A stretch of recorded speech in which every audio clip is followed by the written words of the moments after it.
All right, good morning, Arundel County. Welcome to today's delegation meeting, Friday, March 6th. We're going to begin with Delegate Mark Chang offering our Pledge of Allegiance and prayer. Delegate Chang. Great. Thank you very much, Mr. Chairman, Mr. Vice Chairman, members of the Arundel County delegation. If we could stand for a Pledge of Allegiance. I pledge allegiance to the flag of the United States of America and to the republic for which it stands, one nation, under God, indivisible, with liberty and justice for all. Thank you very much.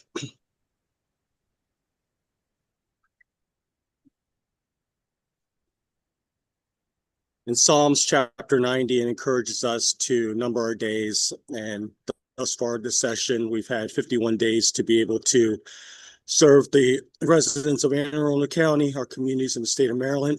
And with 39 days left, may we all consider ways to continue to do our best in serving others. On February 12th, a group of monks from Texas came and visited the Maryland State House. And through their example of silence and just really internal reflections, really encouraged us to promote peace and love and kindness towards others.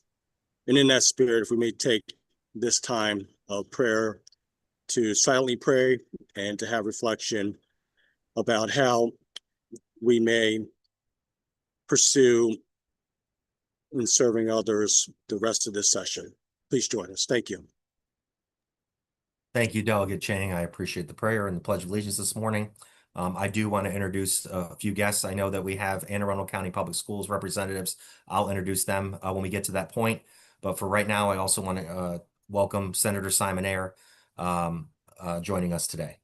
I want to go through quickly before we start today. We do have several bills and several amendments, so I'd ask for your patience as we go through them. I know the delegates got emails with things, but if we do need to take the time to go through them, we will do that. But I just wanted to let everybody know that we do have a lot to go through, and I will try and manage it as the best I can. So we're going to start with HB 938. This is a vote on Anne Arundel County. Chairman. Oh, I'm sorry. Roll call. See, I was Yes, trying sir. to go too quickly, Mr. Secretary. Roll call first. Thank you. Okay, this is roll call for delegation meeting 6 March 2026. Vice Chair Simmons. Vice Chair Simmons. Sorry, present. Speaker Pena-Melnick. Present. Delegate Bagnall. Present. Delegate Barnes. Delegate Bartlett. Present. Delegate Baylor. Here. Delegate Chang. Here. Delegate Chisholm. Present. Delegate Howard. Here. Delegate Jones. Present. Delegate Kipke. Present. Delegate Lehman. Delegate Lehman. Delegate Congolo. Here. Delegate Rogers. Here. Delegate Schmidt. Schmidt, yes. Chairman Pruski. Here. Chairman, we have quorum. Thank you, Mr. Secretary. We need to add roll call to the agenda. I've always want to keep going and get it moving. So thank you for reminding me and keeping me straight, Mr. Secretary. All right, now we can move on to HB 938. This is a vote on Anne Arundel County and the City of Annapolis crosswalk monitoring systems authorization.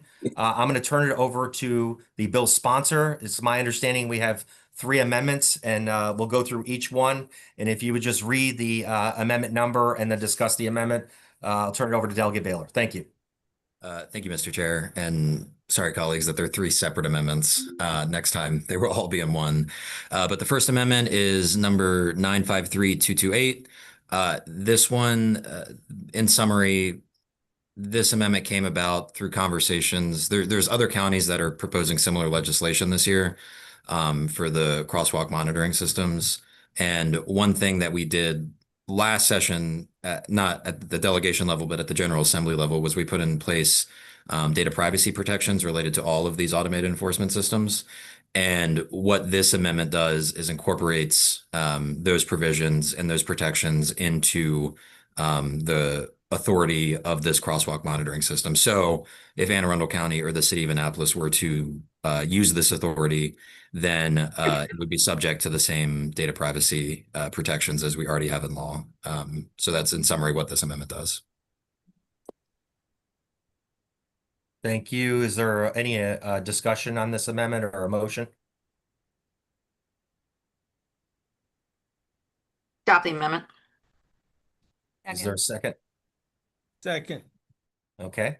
Any discussion? This is HB 0938-953-228/1, amendment number 1. Is there any discussion before we take a vote because it's been properly moved and seconded?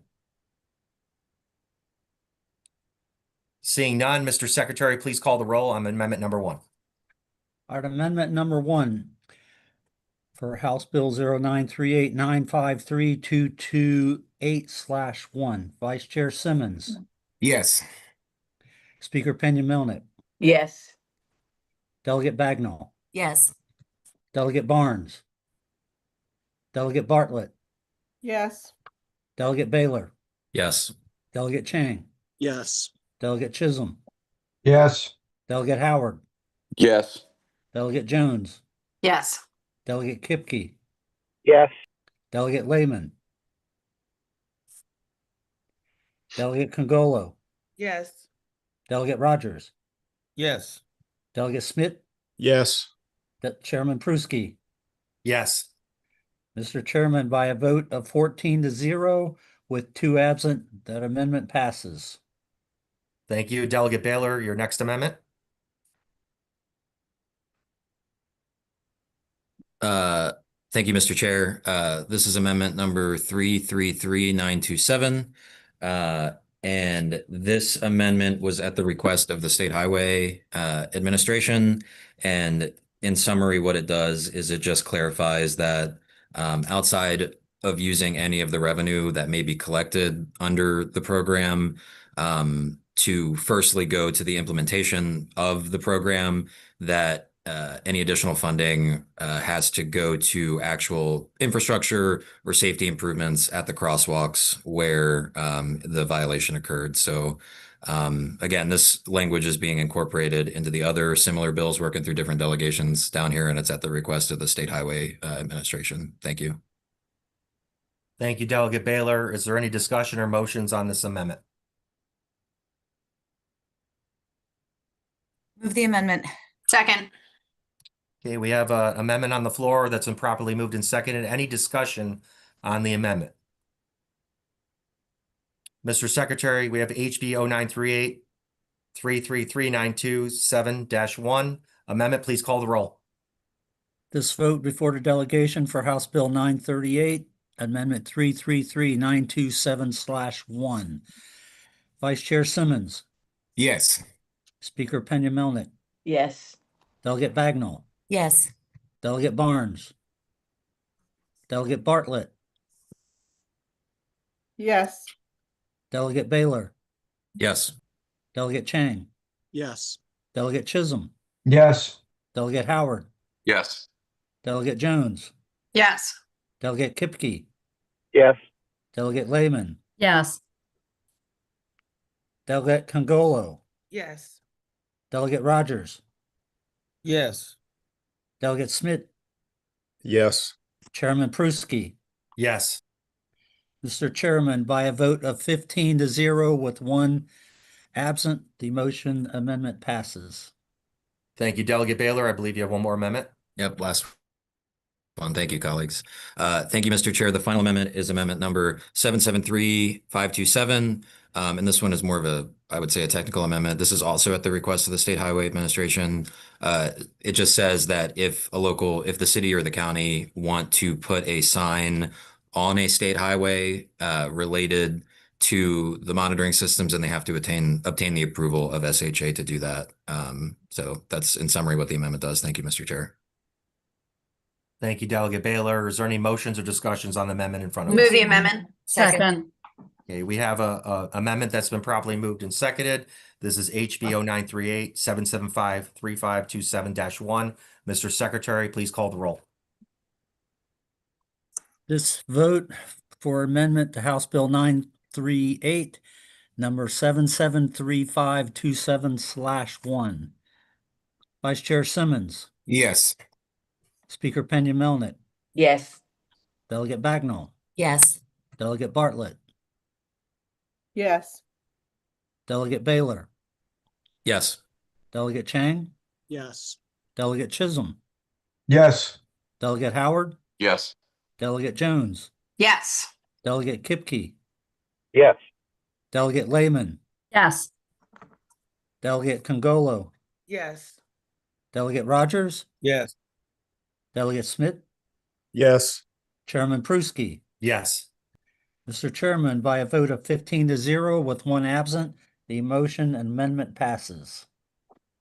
Thank you, Mr. Secretary. We now have a bill that's been amended. Is there any motions to vote on the bill as amended? Delegate Chisholm? We can move it or vote on, get it to vote, but I have a question. Do you have to move the bill first and then second, then discussion? Move Correct. the bill as amended. You can do discussion first. Second. We have a motion that's been probably moved in second. Delegate Chisholm? Thank you. And I'm sorry, this is a stupid question, but I'm assuming the monitoring systems only will trigger when a pedestrian's actually waiting or in the area. It wouldn't just trigger anytime if there's nobody there, correct? Yeah. Yeah. And in your inbox, when we had the bill hearing, you should have an actual video of how the technology works. And it uses different data sets to only know when there's a person in the crosswalk. So it would only be triggered. Yes. The answer to your question is yes. Perfect. Thank you. I apologize. I didn't go back and watch that video. No, the video is very interesting. You should check it out. I will. Thank you. Thank you, Delegate Chisholm. Again, we have HB 938, vote Anne Arundel County and City of Annapolis crosswalk monitoring system authorization as amended. Mr. Secretary, please call the roll. This vote before the delegation is for House Bill 938, Anne Arundel County and the City of Annapolis crosswalk monitoring systems authorization as amended with 3 amendments. Vice Chair Simmons, Yes. Speaker Pena-Melnick, Yes. Delegate Bagnall, Yes. Delegate Barnes, Delegate Bartlett, Yes. Delegate Baylor, Yes. Delegate Chang, Yes. Delegate Chisholm, Yes. Delegate Howard, No. Delegate Jones, Yes. Delegate Kipke, No. Delegate Lehman, Yes, and I want to thank Delegate Baylor for his work on the bill. Delegate Congolo, Yes. Delegate Rogers, Yes. Delegate Smith, Schmidt, yes. Chairman Pruski. Yes. By a vote of 13-2 with 1 member absent, the bill as amended passes delegation. Thank you, Mr. Secretary. So we will get a letter for that bill and moving forward. Thank you. Next on the agenda is HB 62. This is up for a vote. Anne Arundel County summons for actions to repossess for failure to pay rent alterations. I'm going to turn it over to Vice Chair Simmons. I know there was some subcommittee discussion and I believe there's an amendment. So I'm going to let him speak first. Thank you, Mr. Chair. This is Amendment 113826, House Bill 62, pertaining with the Anne Arundel County Sheriff's Department failure to repossess and pay rent. Obviously, there's been a lot of discussion on this. We also moved this to our subcommittee and had discussion and moved it back for the vote. This some technical errors, corrections that are being made around language. Constable or sheriff designee to have only now it reflect in this paragraph sheriffs included employees of the sheriffs. So instead of saying constables or sheriff designee, we're indicating more broader scope of a sheriff employee of the sheriff. Obviously with this discussion, furthermore, the idea behind this is to make sure that we are addressing concerns of making sure that there is a fair representation between landlord tenants that we're trying to curve, dealing with evictions throughout Anne Arundel County, specific to Anne Arundel County only, working with the Sheriff's Department around staffing and the need for them to make sure that they're able to execute the orders of the court in a timely manner. So with that, I ask for a fair vote and move the amendment. Second. I want me to go back because I did not hear that. Was there a motion? Yes. Okay, Delegate Baylor, was that you? Move or Okay. second. Yeah. If there's a second. Okay, Delegate Second. Bagnell, thank you. Any discussion on the amendment? Delegate Bartlett. Thank you. Could you all just move down the amendment just a little bit so I Yeah. can see the, yeah, thank you. Perfect. Thank you.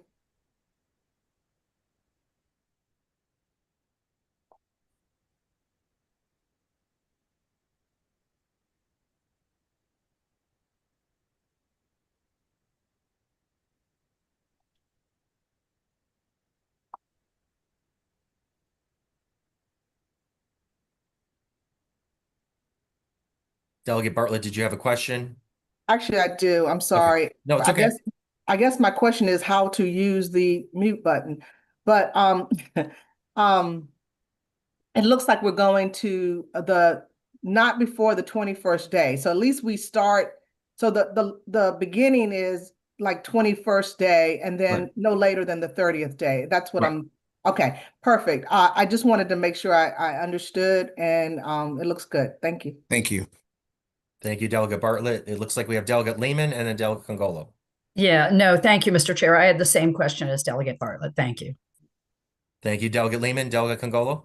Yeah, I also had the same question, but it's now even more of a concern because I've heard from plenty of, land, homeowners or landlords who are, just regular people with a property or two.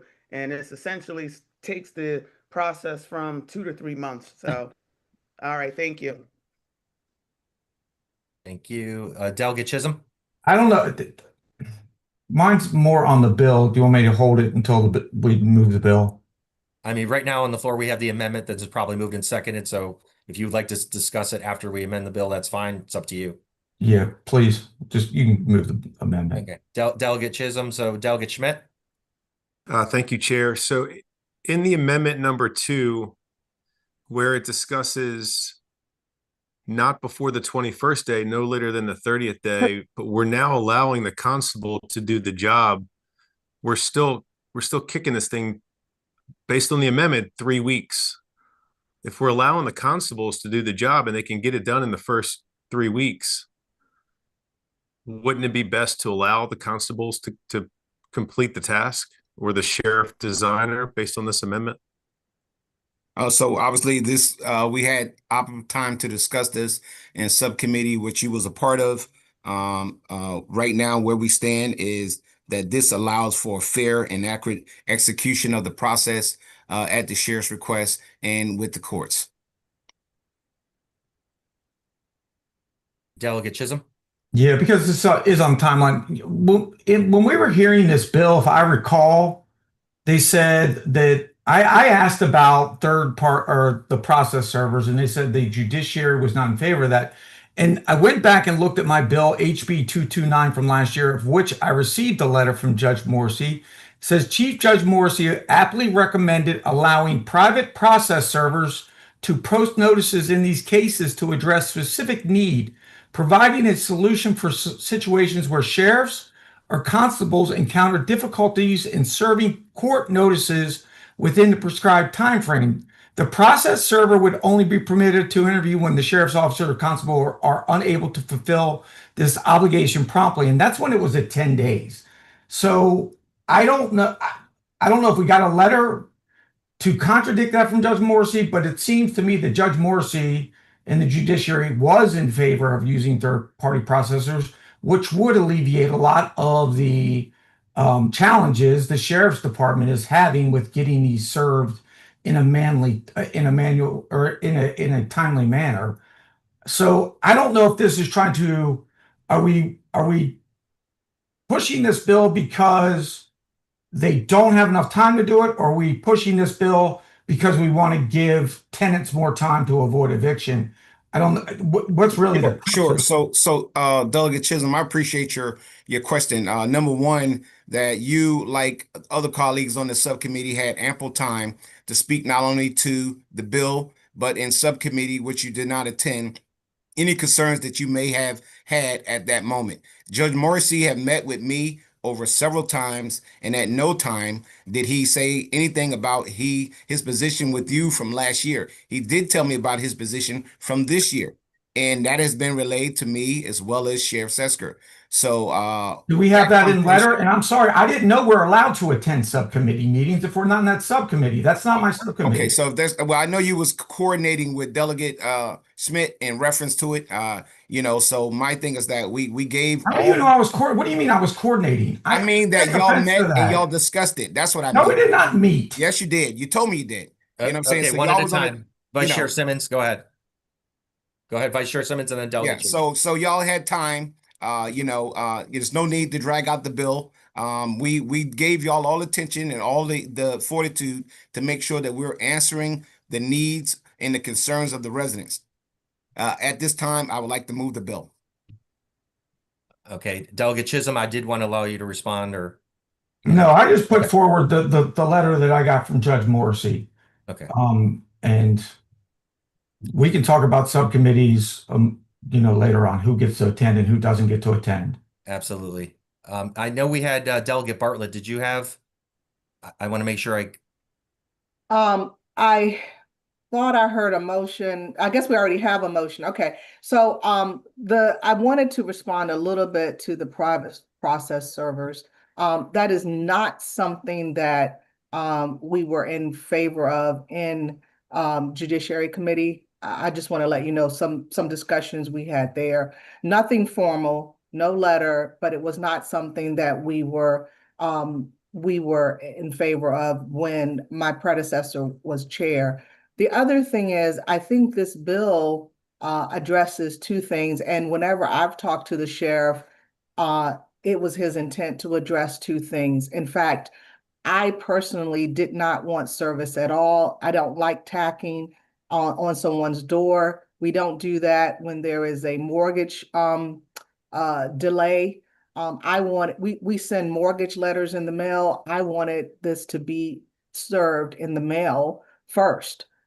So quite frankly, I think that it is, this bill addresses two issues, and that is one, the problem that the sheriff actually articulated, but the other problem that he has articulated to me in the past is the concern about the fairness, something that the sponsor mentioned with respect to the renter as well. So I see this as a dual purpose, hence the reason why it's going out to 21 days, but no more than 30 days.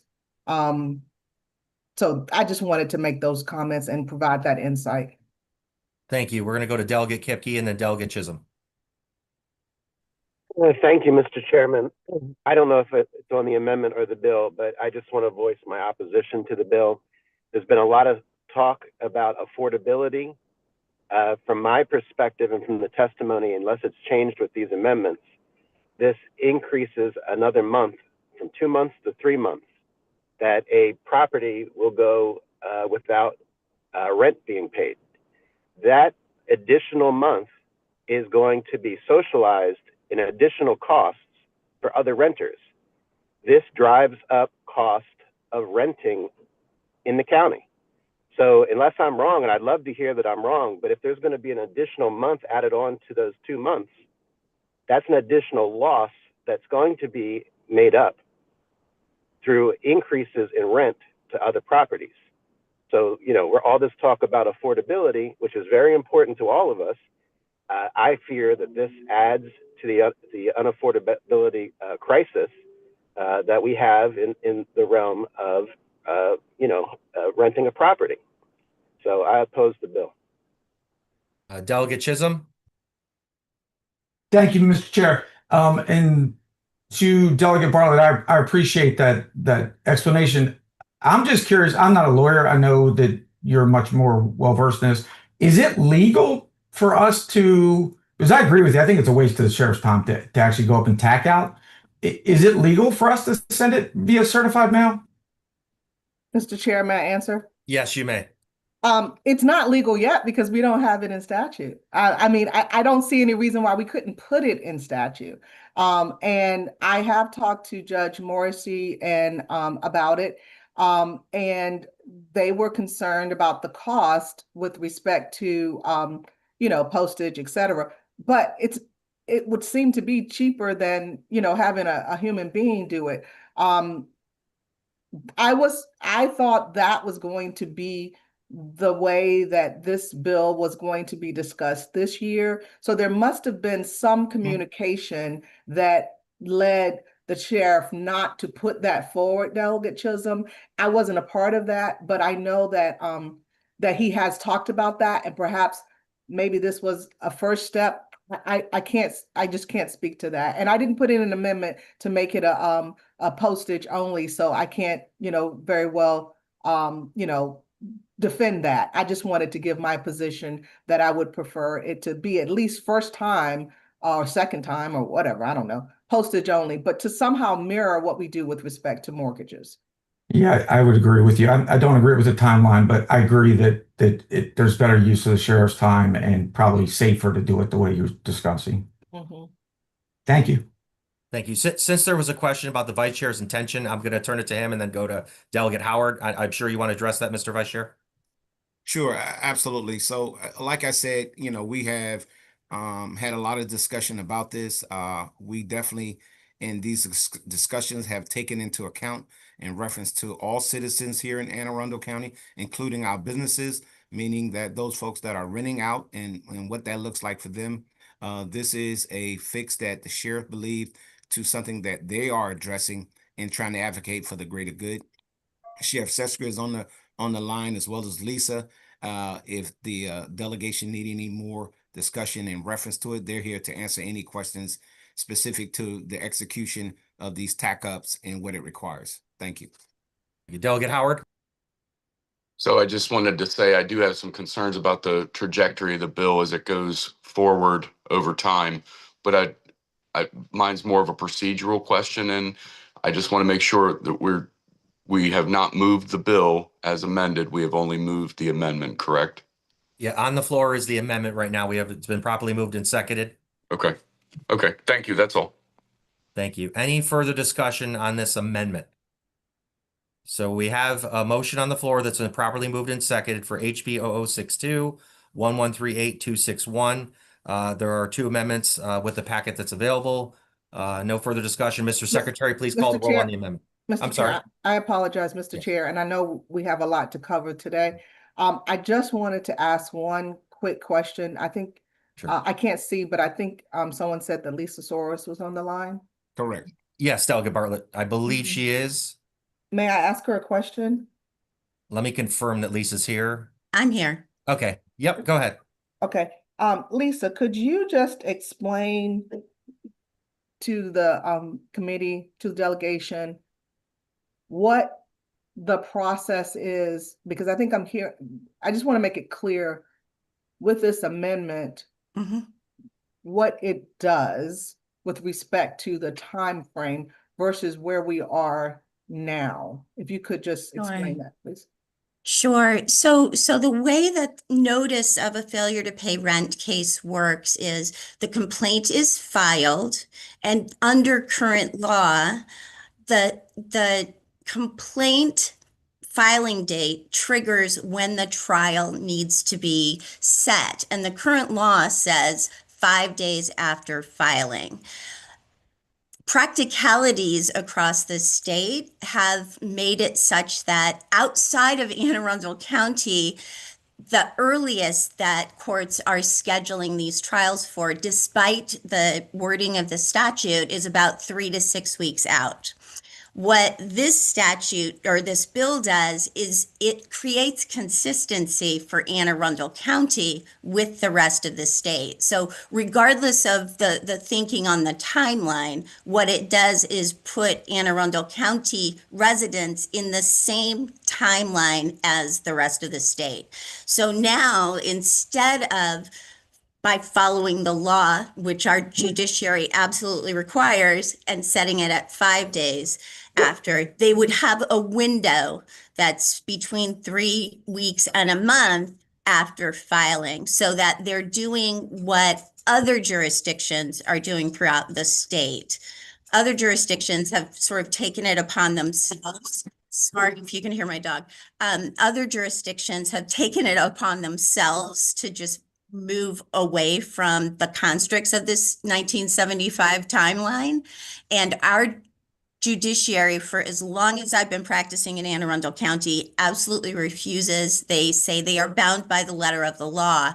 And that's why the letter of the law is being adapted for Anne Arundel County only, to bring consistency for Anne Arundel County residents with what's happening in the rest of the state. So trial will be set in between 21 and 30 days. That also allows the court to sort of spread out multiple filings, because sometimes what's happening now is some landlords will file 300 failure to pay rent cases on one day.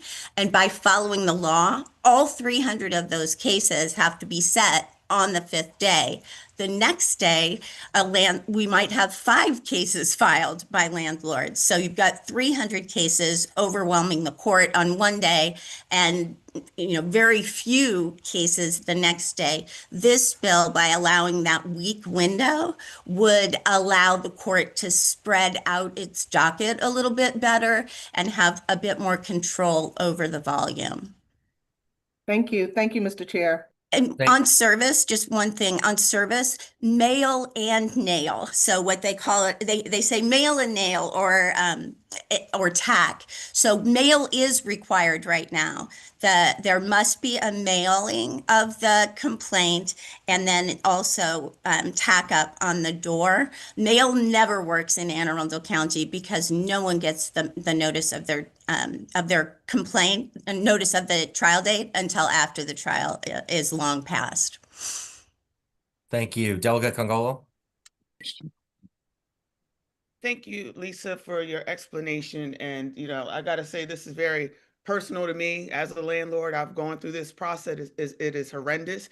And, simply putting what you just said is that you're decreasing the court's volume, but you're increasing the hardship on the landlord.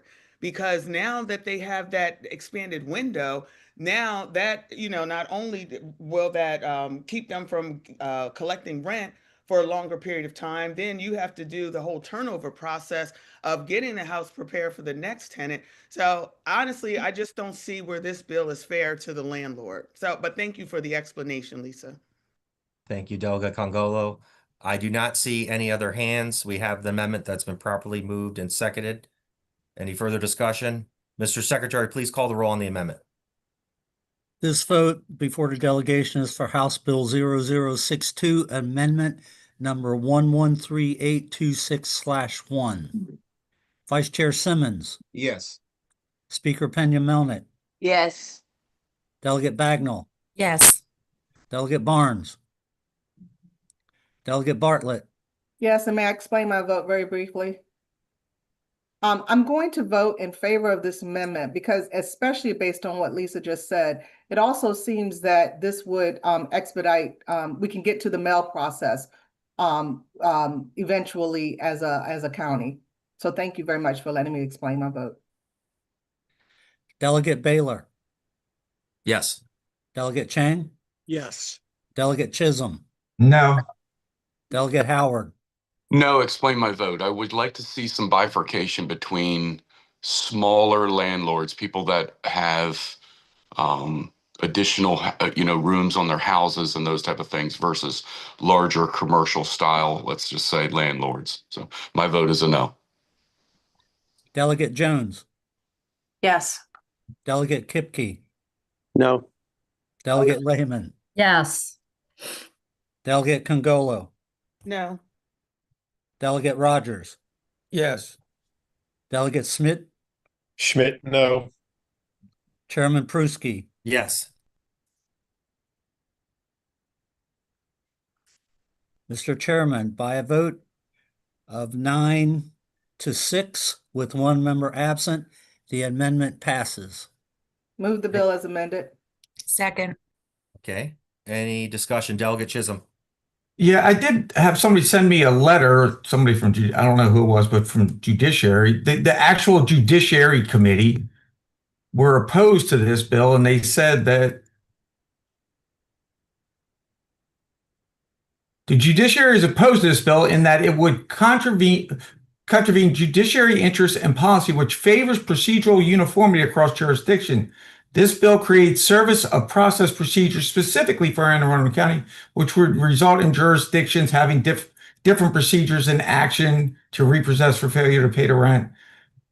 Do any of the amendments actually correct that problem? And do we know if the Maryland Judiciary, Maryland Judicial Council, Legislative Committee, are they still against this bill? The sponsor or someone? Sure, Mr. Chair. Thank you, and thank you, Delegate, for your question. So in our discussions with Judge Morrissey around this legislation, he indicated that the letter that was issued was a general letter that the judiciary issues on these matters. So he did not give strong opposition. His request was that this is something that they wanted to duplicate throughout the state. So we're specific to Anne Arundel County. He wanted something more broader. He felt that it would bring in line with what the courts want. He likes the bill. He does not feel that it helps them if it's specific to Anne Arundel County in a manner in which we're trying to bring relief to Anne Arundel County. So his ask was for us to make it throughout the state of Maryland, but for this purpose and for this bill, we're focused on the citizens and the residents of Anne Arundel County. Thank you. Ms. Sorrow, for the benefit, normally we don't have people, the questions unasked, but if you'd like to address that question. Yeah, no, I'm sorry. I actually hit the hand up on mistake, but I did want to say the judiciary did discuss this bill with us. We took some things out that Judge Morrissey wasn't particularly interested in having in the bill. He has acknowledged over the years that Anne Arundel County is an issue, that the court schedules things more quickly in Anne Arundel County. It's known throughout the state that Anne Arundel County sticks with the letter of the law. And I would just say the letter that, or the language that the judiciary said is that the judiciary believes there should be statewide consistency and equity in how landlord-tenant cases are processed across Maryland. And that is what this bill would do. It creates consistency for Anne Arundel County, comparing us to what's happening in other counties across the state. The bill, eventually that statute's going to have to be maybe amended to fit what's being done throughout the state instead of the other way around, where the bill happens and then folks follow the new way of doing things. That's not possible to happen in this instance. Okay, thank you for the discussion. Make sure your hand's down. Yes, so sorry. Sorry. Okay. All right, I see no further discussion on this bill. This is HB 62, a vote Anne Arundel County summons for action repossessed for failure to pay rent, alterations as amended. Mr. Secretary, please call the roll. This vote before the delegation is for House Bill 0062, Anne Arundel County, summons for actions to repossess for failure to pay rent, alterations. Vice Chair Simmons. Yes. Delegate Pena-Melnick. Yes. Delegate Bagnall. Yes. Delegate Barnes. Delegate Bartlett. Yes. Delegate Baylor. Yes. Delegate Chang. Yes. Delegate Chisholm. No. Delegate Howard. No. Delegate Jones. Yes. Delegate Kipke. No. Delegate Lehman. Yes. Delegate Congolo. No. Delegate Rogers. Yes. Delegate Schmidt.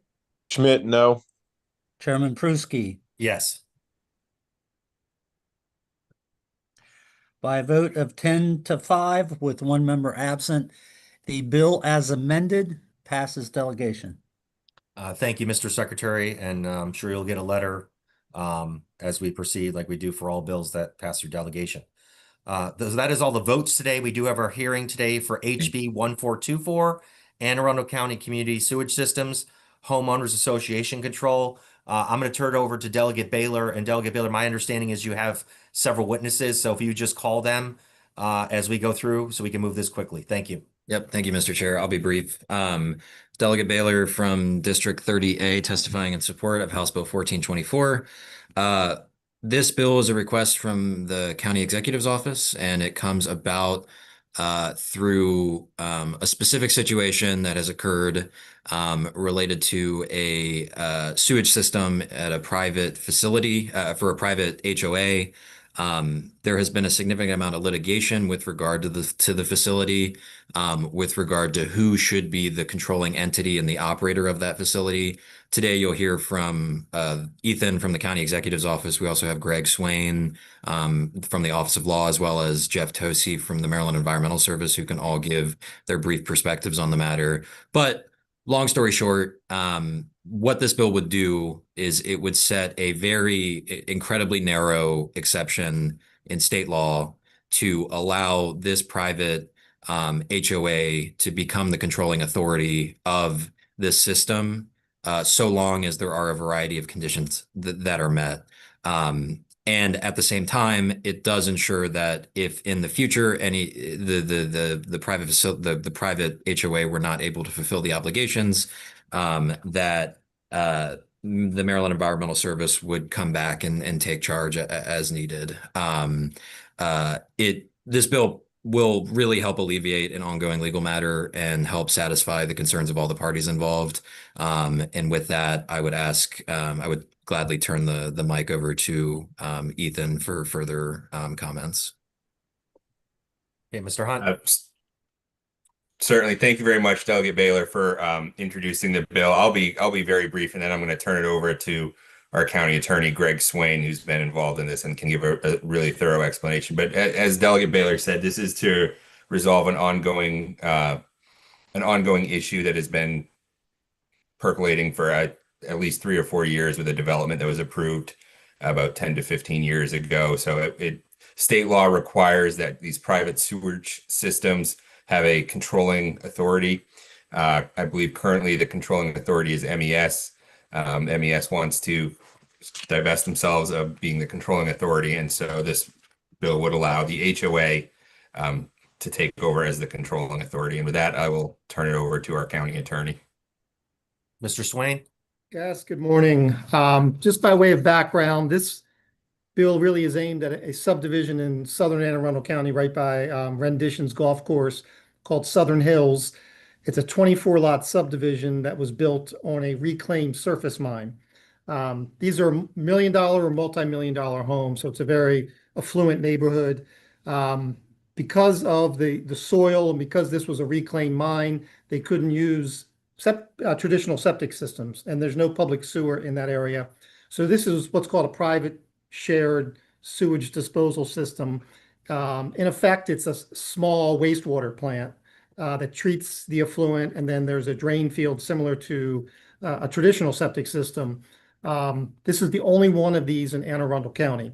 So state law requires that for this type of system, there be a controlling authority, and the controlling authority has to be a governmental entity. So in this case, it was agreed that Maryland Environmental Service would be that controlling authority. The subdivision was approved on that basis. It was constructed. The system was put into place and was operating for a few years. And then they ran into some problems with management of the system. There became some disputes between MES and the developer who had built the system. So there were problems with the operation of the system, which eventually led to it actually being shut down at some point. And they ended up having to haul the waste out rather than treat it. That led to a number of lawsuits, and that's kind of where the county got brought into this. MES didn't want to be the controlling authority anymore, and they wanted to withdraw, and then the developer wanted the county to be the controlling authority, and the county didn't want to do it. So there's these 3 lawsuits that were filed contesting all those issues. Now, even though there's litigation, the parties worked well together, and we tried to come up with a solution. And the solution is Bill 1424. That allows an option that if all the parties agree that MES can step out as the controlling authority and the HOA would be in control of the system, MES would be the backdrop. So if this HOA was not able to operate the system, MES through MDE could come in and operate the system. Now, thank you, Mr. Swain. Could you wrap up, please? Because Sure. The 2 most important components is this is an option. It's not a mandate. And secondly, that the HOA has a declaration in place to ensure that there's funding for operation of the system. So that's a recorded covenant on all the lots. So obviously, Anne Arundel County supports this bill. We feel is an appropriate solution. All the parties think it's a good solution. So we ask for your support. Thank you, Mr. Swain. Delegate Baylor, I see other witnesses that were possibly testifying. Yep, just one more, I think, and that's Jeff Tosi from MES, just if he would like to say anything. Great, thank you. Yeah, thank you, Mr. Chair, members of the delegation. I appreciate it. I'm going to be very brief. I did submit some written testimony on the bill, so you should have that, Chair Pruski, and you can share that with the members of the delegation. So I'll be super brief. Most of what Anne Arundel County has said is accurate. MES technically wasn't ever really the controlling authority, although we were headed in that direction. We did vacate, and just level setting for a second. This is a solution to a problem that exists, and I think that the residents of this community deserve a solution. So for those reasons, we are supportive of this bill. I will note that MDE offered some amendments on the Senate side, and the House billing hasn't happened yet. And frankly, we're supportive of any solution that also includes a way for our services to be paid for. So both of those MDEs in Anne Arundel County solutions do that. So we're supportive of this bill and any future bill that does that. Thank you so much for the opportunity. Appreciate it. Thank you so much. And again, this is the first hearing, so if there are amendments, that would be at our future meeting. It looks like we do have a question from Delegate Bartlett. Thank you, Mr. Chair.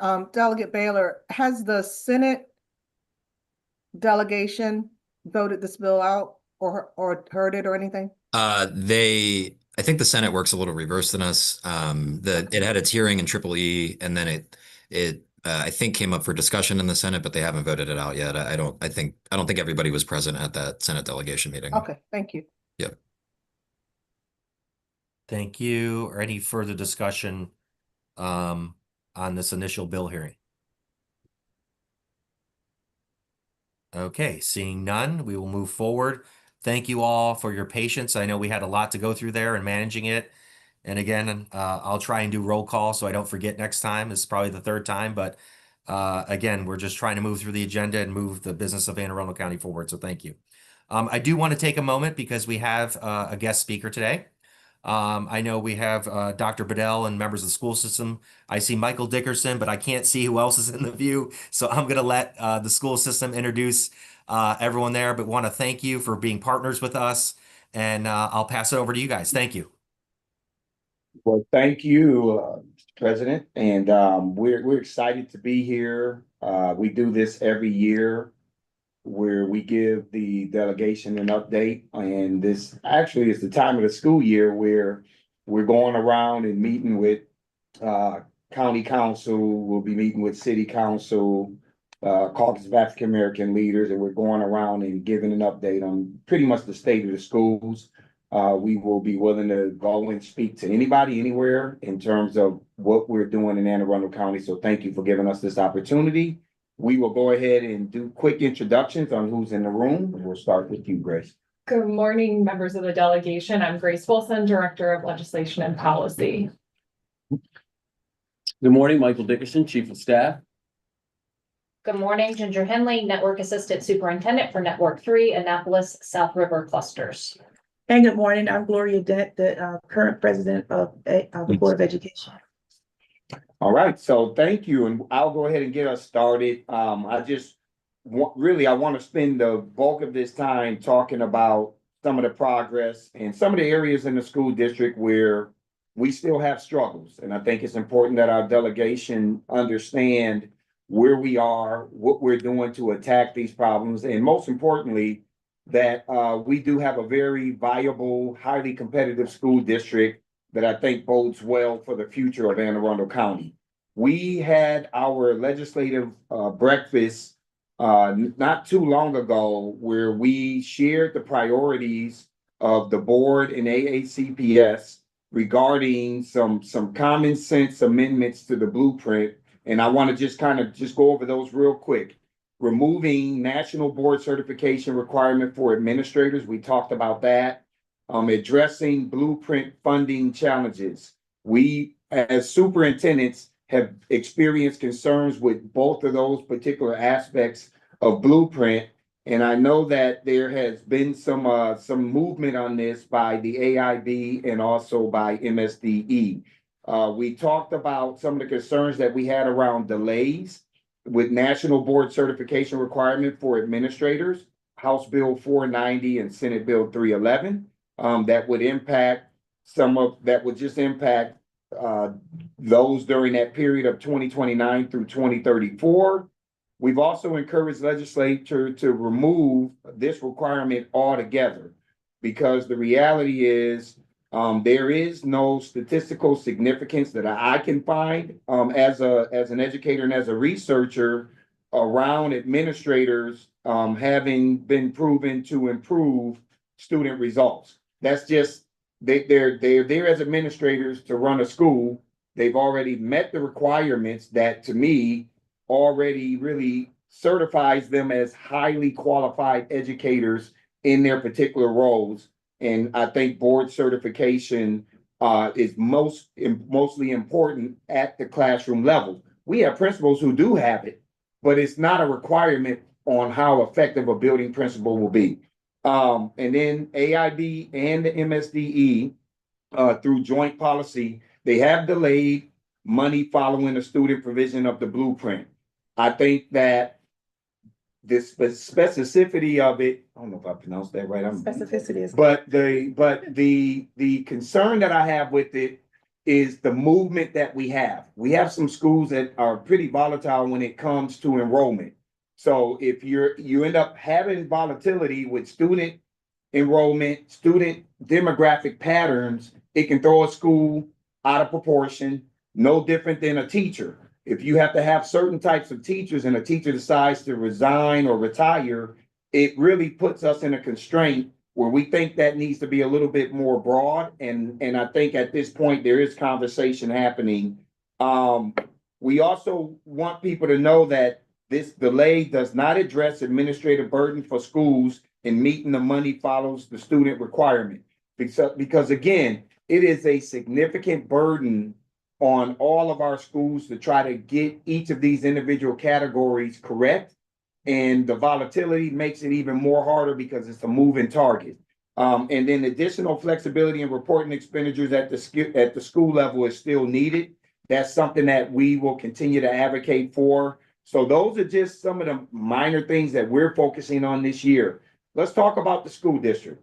I'm going to give you the bad first, because I'm the type of superintendent who believes in giving you the good, the bad, and the ugly. I don't ever want to paint a picture that things are all gravy and great when we have areas. So here's the bad right now after 3 years of my tenure as superintendent. Discipline referrals and out-of-school suspensions, both at the elementary and middle school level, have increased.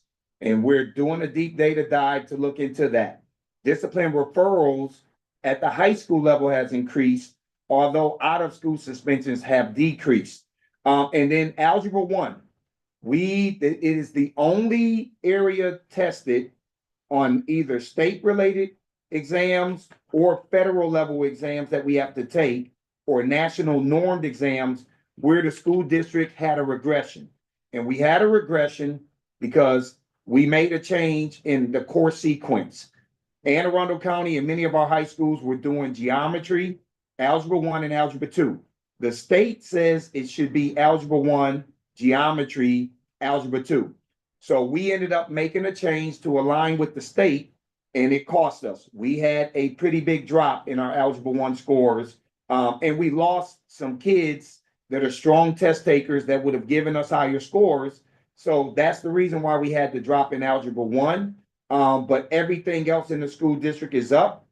IB scores from 48% when I arrived to 64%.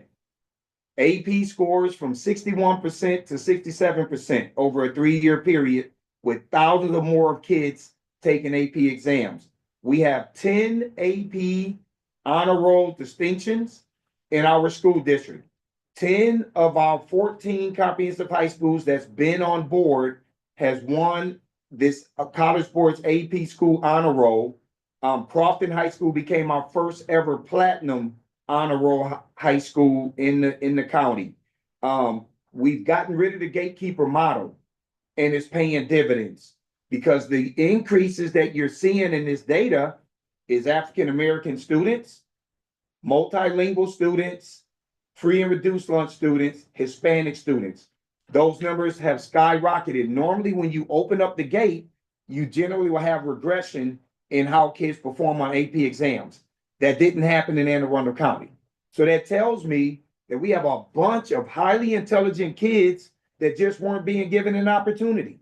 And our data is reflecting that we are a much stronger school district as a whole, because not only are those student groups performing, our white student data continues to improve in this county too. And so we're not doing something where we're lowering the standards at the top in order to say that we're making the district better by trying to close gaps. We are honestly closing gaps by moving everybody appropriately in this school district, and it's something that we all should be proud of. We have a 96% retention rate for teachers. HR has not seen these kind of numbers. They told me some people have been here 15, 20 years. They've not seen this kind of data. We only have about 30 teacher vacancies, and these are extremely hard positions to staff. We have a 94% non-instructional retention rate. We have 0 bus driver vacancies, and we have a full bench that meets the 10% requirement. So when bus drivers call out now, we don't have interruption. That's part of the reason why our attendance rates have gone up in this school district. Additionally, graduation rates, they went down about a 1.5% at the state level.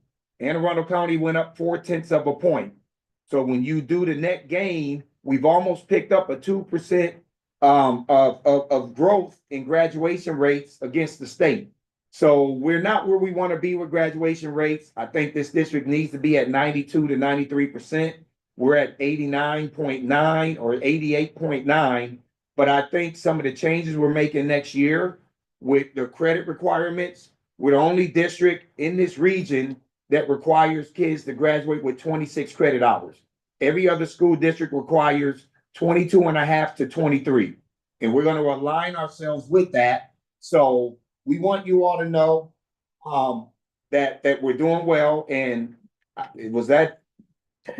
Yeah, Dr. Bedell, if you just finish up, you're good. Oh, okay, great. So I want to pass it over to Gloria Dent, and then I will close it out real quick with the legislation that you all supported last year. I want to give you a piece of data that I think is going to blow your mind on these early release dates being eliminated. So good morning, members of the delegation. First of all, thank you all for taking time out of the robust calendar that you have to just hear about us. And I want to thank you. The purpose of my conversation this morning is for the support that you continue to give us, specifically on House Bill 226. So I want to give you a quick update. As you remember, last year, it was a pretty tough time for us to get this bill through, but it's there. And we're now in the first year of that pilot. And so, although Dr. Bedell is going to talk to you about statistics, I tell him all the time, I'm not reporting on statistics. That's not my bag. He's a data-driven superintendent, and he has proved to us that if you go deep into the data matters. And so with not only impacting the school system, it impacts the communities. One of the biggest things that was problematic for this board was the community response whenever we would have early dismissal days. And so to reduce those dismissal days and not only reduce the amount of childcare, but provide professional development across AACPS, it has made us a better school system.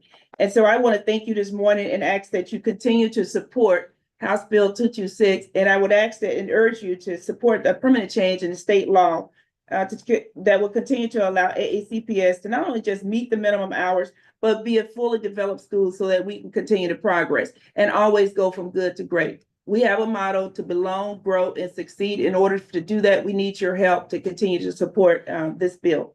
And with that, I want Dr. Bedell to give you some of the statistics that really shows the impact of this bill.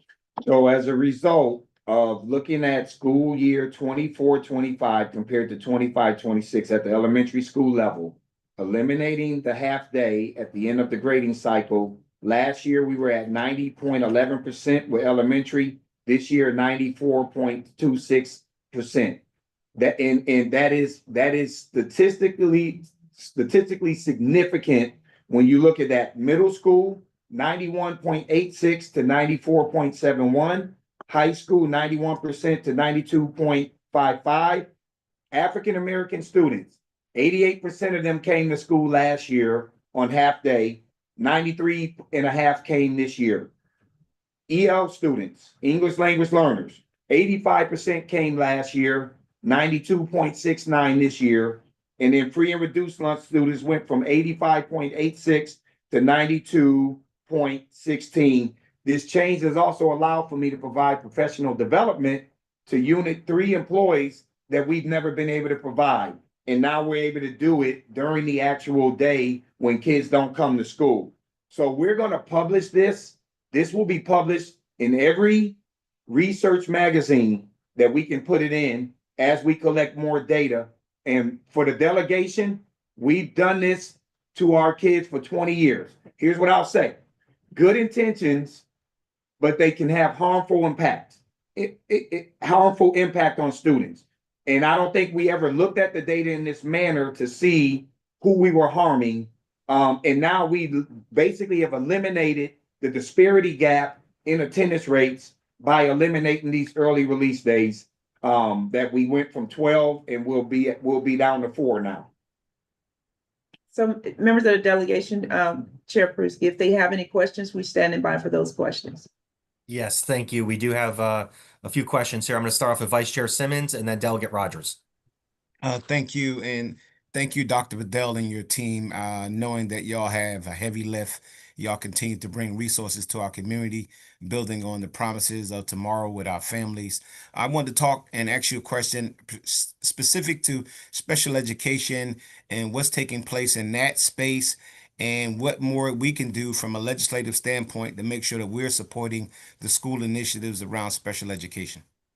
Yeah, so again, one of the things I did when I started here, I did a reorg and I created an assistant superintendent position over specialized education. Every year that I've been here, the vast majority of the asks that I've had from a staffing standpoint has been to help further support special education. We are going to be opening up the first ever school within a school model next year, where we're going to take kids who have been in our centers once they turn 16, and we're going to move them over into Severn Run, and they're going to have a wing that is currently being constructed so that they can have a more inclusive experience during their high school years and not just be contained from 3 until 21 in centers like Marley Glen and Ruth East and Parker. So these are the kind of things that we're doing right now that we really want to make it more inclusive. But I think ultimately for me, it's always going to be, we always will need more support because the student population with special education is growing. The needs are growing more and more in our county, and some of these kids need one-to-one support. We don't have the staffing to truly provide a full complement of services where we don't have to outsource. When we outsource, it's actually costing us 3 or 4 times more to outsource the kid, but we don't have the bandwidth to do it in-house. And I think that when we talk about additional resources, that's where I think Mary Talar would say we want to bring things more in-house, but we have to have the resources to get that started and then to be able to build it up where it's self-sustaining. So those are just a few of the things that I would say, but I would also say to you that our students in special education, we're seeing data improve very similar to what you're seeing in general education with some of the academic outcomes that are taking place. Thank you, sir. Thank you. Delegate Rogers.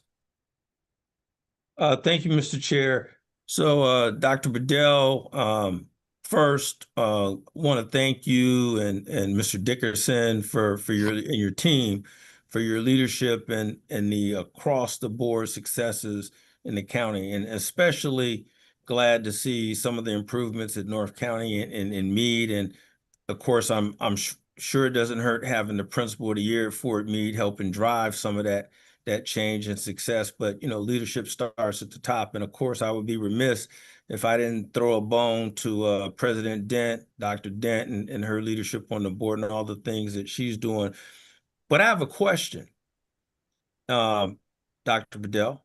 What I want to know is Meade High going to win the state championship this year?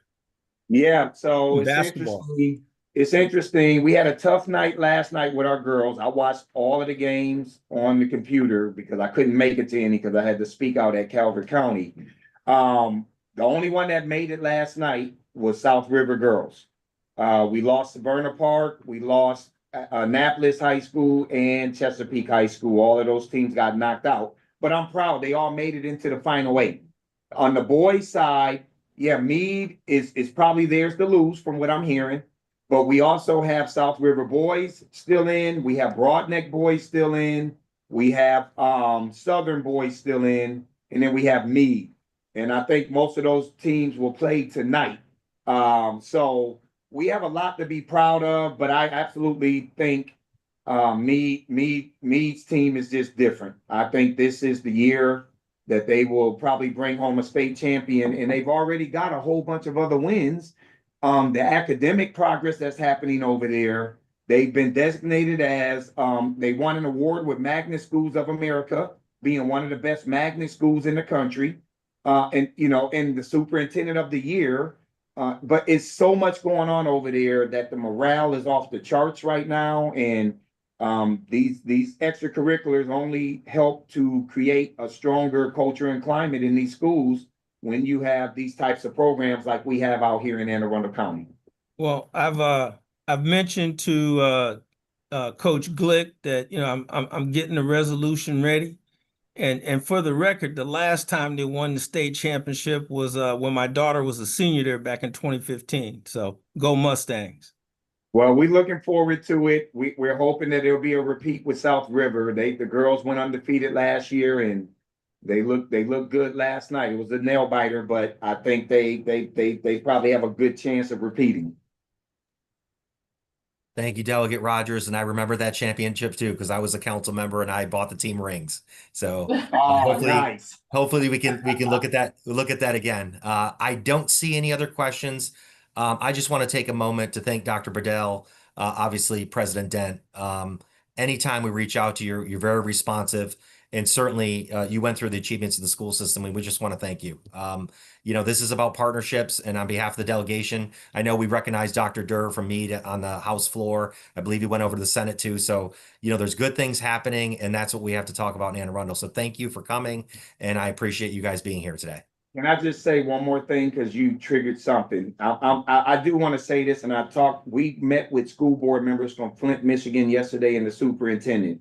And I always take this opportunity anytime I get in front of delegation or anybody, we're not having this success. I told the board yesterday, I've been supported probably on 99.9% of the things that I know professionally we need to do by this board.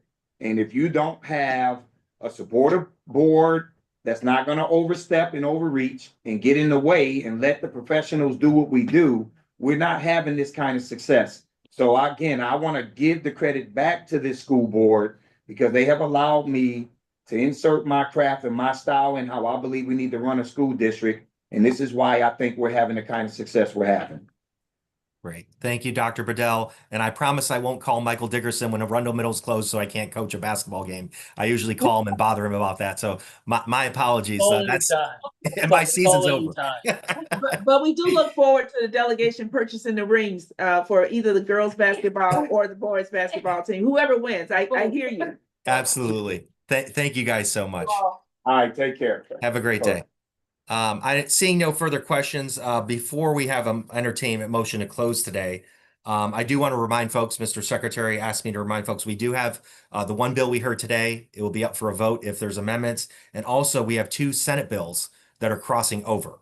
So we want to move delegation business as it comes forward, certainly. So I want to put that on the record. So please make sure next week you're aware of that. Is there any further business to be brought in front of the delegation today?